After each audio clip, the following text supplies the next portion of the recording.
Candidate बन सकते हैं। जवाद कमरे से जब बाहर आया तो उसकी आंखों में बहुत ज़्यादा आंसू थे। उसको देखकर मेरी आंखों में भी आंसू आ गए। बस कि ऐसी कैफियत थी कि मैं उसको बयान नहीं कर सकता। मैं नेक्स्ट डे उनके पास में अस्पताल में ओपीडी में गया तो उन्होंने अपने तमाम दूसरे डॉक्टर साहिबान के साथ मेरा मुआयना किया।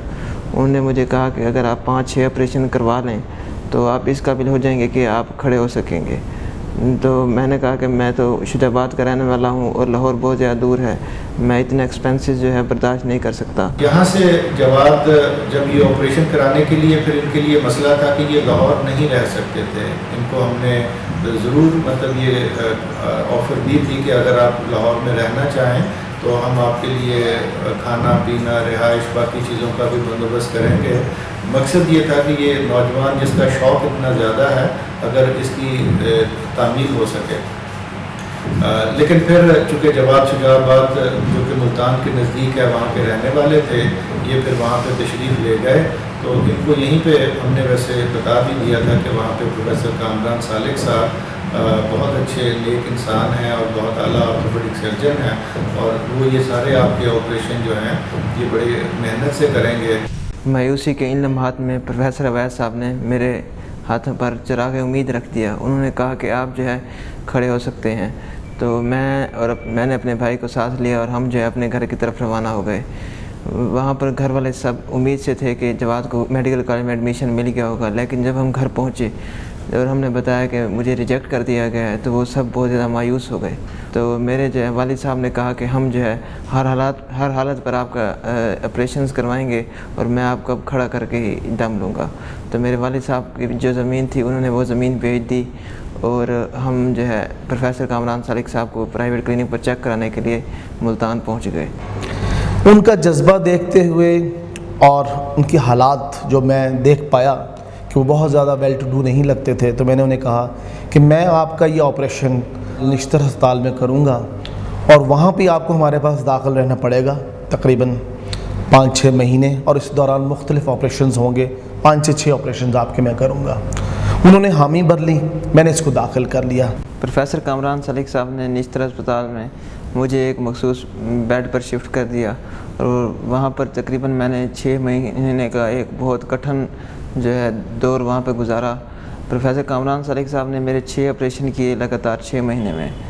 उस दौरान जो है मैं बहुत ज़्यादा परेशान था और जब रात को जब सारे मरीज़ सो जाते थे तो मैं टार्च की रोशनी में जो है अपनी बुक्स पढ़ा करता था। मुझे पता था कि अगर मैं पढ़ूँगा मेहनत करूँगा तो इंशाल्लाह मैं एक दिन एक अच्छा डॉक्टर बन जाऊँगा। बेड दे के मैंने इसके ऑपरेशन शुरू कर दिए। एक ऑपरेशन हुआ, महीने के बाद दूसरा ऑपरेशन हुआ। इस दौरान मैंने देखा कि जब भी मैं इसके पास आता था ये बच्चा इंतहाई अच्छे और खुश दिली से मिलता था। कभी इसने कंप्लेन नहीं की थी जैसे आम मरीज़ करते होते हैं कि जी हमें फ़लाँ जगह दर्द है, हमें फ़लाँ मुसीबत है, हमें फ़लाँ दवाई नहीं मिली। यानी खद्दा पेशानी से तमाम तकालीफ़ को ये बर्दाश्त करता चला गया। उस तकलीफ़ दार से मेरे भाई और मेरे अब्बू ने मेरा साथ दिया और वो मेरा हर लिहाज से ख्याल रखते थे। जब मेरा आखिरी ऑपरेशन हुआ था मेरी दोनों टांगों पर प्लस्तर चढ़े हुए थे। मेरे दूसरे दोस्त जो है वहाँ मुल्तान में एक प्राइवेट एकेडमी में एंट्री टेस्ट की तैयारी कर रहे थे। मैंने उनसे रिक्वेस्ट की मैं भी आपके साथ एंट्री टेस्ट की तैयारी करना चाहता हूँ, तो वो रज़ामंद हो गए और वो मुझे अपने साथ जो है हॉस्टल में ले गए। मेरे दोस्त जो है वो शाम को जिस एकेडमी में जाते थे वहाँ मुझे साइकिल पर उठा कर लेकर जाते थे और फिर वापसी भी उसी तरह वापसी लेके आते थे। मेरी दोनों टांगों पर उस वक्त प्लस्तर चढ़े हुए थे, लेकिन मैंने उन हालात में भी एक रेगुलर स्टूडेंट की तरह एंट्री टेस्ट की तैयारी की और 1 महीने के बाद मैंने इसी हालत में जब मेरी दोनों टांगों पर प्लस्तर चढ़े हुए थे मैंने एंट्री टेस्ट का इम्तिहान दिया। मैं एंट्री टेस्ट देकर घर पहुंचा तो घर वाले बहुत ज़्यादा खुश थे कि अब जो है कुछ दिनों के बाद प्लस्तर खुल जाएंगे तो मैं अपने पाँव पर चलने लगूँगा। लेकिन कुछ ही 4 दिनों के बाद सुबह मेरी अम्मी की अचानक तबीयत ख़राब हो गई और वो जो है कुछ ही देर में अल्लाह को प्यारी हो गई। उसी वक्त मेरे घर में बहुत ज़्यादा मायूसी छा गई। हम सब लोगों पर क़यामत टूट पड़ी। हम सब लोग बहुत ज़्यादा परेशान थे। मेरी अम्मी जो मुझे अपने पाँव पर चलता हुआ देखना चाहती थी वो इस दुनिया से रुखसत हो गई। अभी मेरी टांगों पर प्लस्तर चढ़े हुए थे, अभी तो प्लस्तर भी नहीं खुले थे कि उनकी वफ़ात हो गई। वो हमेशा मेरे लिए दुआ किया करती थी। अब मैं बहुत ज़्यादा परेशान था कि अब कौन मेरे लिए दुआएं करेगा। میری امی جو ہے ہمیشہ میرے لیے 2 دعائیں کیا کرتی تھیں. ایک یہ کہ اللہ تعالیٰ میرے بیٹے کو اپنے پاؤں پر کھڑا کر، اور دوسری یہ کہ اس کا MBBS میں ایڈمیشن ہو جائے. جب میں دوبارہ میڈیکل بورڈ کے سامنے پیش ہوا تو وہ بہت زیادہ حیران ہو گئے کہ یہ وہی لڑکا ہے جو 1 سال پہلے رینگ کلچر کرایا تھا. لیکن اس بار بھی انہوں نے مجھے یہ کہہ کر ریجیکٹ کر دیا کہ اگر آپ ایک بیساکھی سے چل کر آتے تو پھر ہم آپ کو ایڈمیشن دیتے، کیونکہ اگر آپ 2 بیساکھی سے چلیں گے تو پھر آپ مریض کو کس طرح چیک کریں گے. اس بار میں جو ہے بہت زیادہ پریشان ہو گیا اور میری آنکھوں سے آنسو جاری ہو گئے کہ میں نے اتنی محنت کی، اتنے آپریشن کروائے، اتنے مصائب برداشت کی، لیکن اس کے باوجود دوبارہ مجھے ریجیکٹ کیا جا رہا ہے. تو میں نے انہیں کہا کہ اگر آپ مجھے 1 مہینے کی مہلت دیں تو میں 1 مہینے ورزش کرنے کے بعد آپ کو 1 بیساکھی سے چل کے دکھا سکتا ہوں. وہ اس بات پر رضامند ہو گئے اور انہوں نے مجھے 1 ماہ کا ٹائم دے دیا. میں نے 1 ماہ دن رات جو ہے وہ ایکسرسائز کی، گھر جا کر ورزش کی، اور 1 مہینے کے بعد جب میں دوبارہ ان کے سامنے پیش ہوا کے بعد اسی بورڈ میں آئے 1 بیساکھی کے سہارے سے چل رہے تھے. چونکہ ان کی کیٹیگری جو ہے یہ تبدیل ہو چکی تھی، اب یہ درمیان والی B کیٹیگری میں تھے، یہ داخلہ کے مستحق تھے، میرٹ کے اعتبار سے ان کے نمبر پہلے ہی موجود تھے تو ان کو داخلہ مل گیا. میرے والد صاحب نے اپنی تمام جمع پونجی اور کچھ رقم قرض لے کر مجھے لاہور روانہ کر دیا.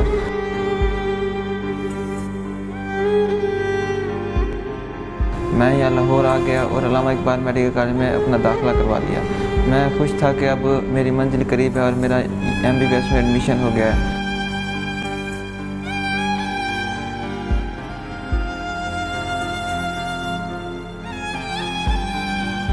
لیکن 1.5 ماہ بعد میرے پاس پیسے ختم ہو گئے تو میں بہت زیادہ پریشان تھا، اور میرے والد صاحب کے وہ غریب آدمی تھے، وہ میرے 1000 روپے اخراجات جو ہیں برداشت نہیں کر سکتے تھے. تو اس دن میں بہت زیادہ پریشان تھا اور میں کالج بھی نہیں گیا اور کمرے میں بیٹھ کر روتا رہا. میرا ایک دوست میرے کمرے میں آیا اور اس نے وجہ پوچھی تو میں نے اسے پورا ماجرا سنایا.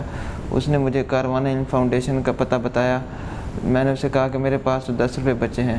اس نے مجھے 100 روپیہ دیا اور میں جو ہے وہاں سے رکشے پر کاروان علم فاؤنڈیشن کے دفتر پہنچا.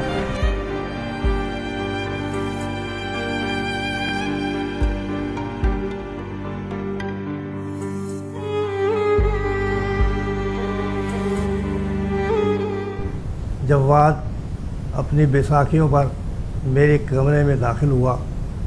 وہ پسینے سے شرابور تھا اور اس کے چہرے پر پریشانی کے آثار تھے. اس نے مجھے اپنی جد و جہد کی ساری داستان تفصیل سے سنائی اور مدد کا طالبگار ہوا اور کہنے لگا کہ اگر آپ کے ادارے نے میری مدد نہ کی تو میری یہ ساری محنت رائے گاہ جائے گی. میں نے اس کی یہ جد و جہد کی داستان سن کر اسے یقین دلایا کہ ہمارا ادارہ آپ کی پوری مدد کرے گا. کاروان علم فاؤنڈیشن کے دروازے آپ کے لیے کھلے ہیں. آپ کی تعلیمی اور دیگر ضروریات یہ ادارہ پورا کرے گا. ہمیں بہت فخر ہے کہ یہ ایک اقبالین ہے اور یہ علامہ اقبال کی جو سوچ ہے اس کو آگے لے کے بڑھ رہا ہے. اس قسم کے جو بچے ہیں یہ ایک مثال ہوتے ہیں باقی بچوں کے لیے، اور اس نے ایک صحیح معنوں میں ایک ایسی ٹرینڈ سیٹ کیا ہے اور خود ایک ایسی مثال بن گیا ہے کہ لوگ اس کو فالو کریں. تو اس کی تمام تکالیف جو اس نے برداشت کی، وہ تمام کاوشیں جو میں نے اس کے لیے کی، فروٹفل نہ ہوتی اور میڈیکل کالج میں وہ داخلہ لے کے آگے نہ بڑھ سکتا اگر کاروان علم فاؤنڈیشن اس کی مالی امداد نہ کرتی. انہوں نے اس کی فیس اور اس کی کتابوں کے پیسے اس کو دیے تاکہ وہ پڑھ سکے. اور معاشرے میں ہمیں ایسے ہی اداروں کی ضرورت ہے جو غریب اور باصلاحیت بچوں کے ہاتھ تھام کر ان کو ان کی زندگی میں کارآمد شخص بنا سکے. اور جو اس کو کاروان علم پاکستان جو ہیلپ کر رہا ہے یہ بھی بہت زیادہ قابل ستائش ہے، اور میں ان کو مبارکباد دیتا ہوں کہ یہ اس قسم کی انہوں نے انیشیٹوز لیے ہیں جس میں ہمارے کافی اسٹوڈنٹس بہت زیادہ بینیفٹ کر رہے ہیں. مجھ جیسے طالب علم سے زیادہ کاروان علم فاؤنڈیشن کی اہمیت کا اندازہ کون لگا سکتا ہے، جس نے اپنی محنت اور ہمت سے اپنی معذوری اور مشکلات کو تو شکست دے دی، لیکن مالی وسائل کی وجہ سے بہت زیادہ پریشان تھا۔ ان مشکل لمحات میں کاروان علم فاؤنڈیشن نے میرا ہاتھ تھاما۔ میں کاروان علم فاؤنڈیشن کا بہت زیادہ شکر گزار ہوں جس نے اس مشکل لمحے میں میرا ہاتھ تھاما، اور میں اب اپنی منزل کے بہت زیادہ قریب ہوں۔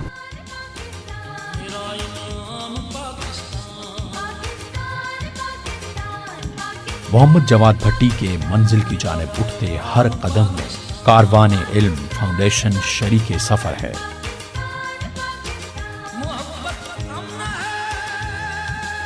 کاروان علم فاؤنڈیشن کے تعاون سے ہر سال محمد جواد کی طرح سینکڑوں طلباء اپنے خوابوں کی تعبیر پا رہے ہیں۔ آپ بھی استحکام پاکستان کے اس سفر میں کاروان علم فاؤنڈیشن کا ساتھ دیں۔ Save and promote talent of Pakistan.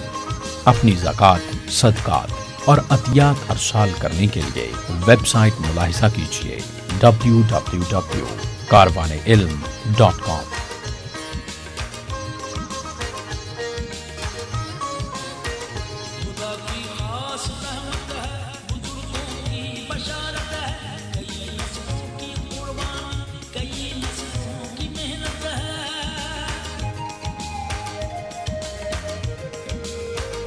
اثاثہ ہے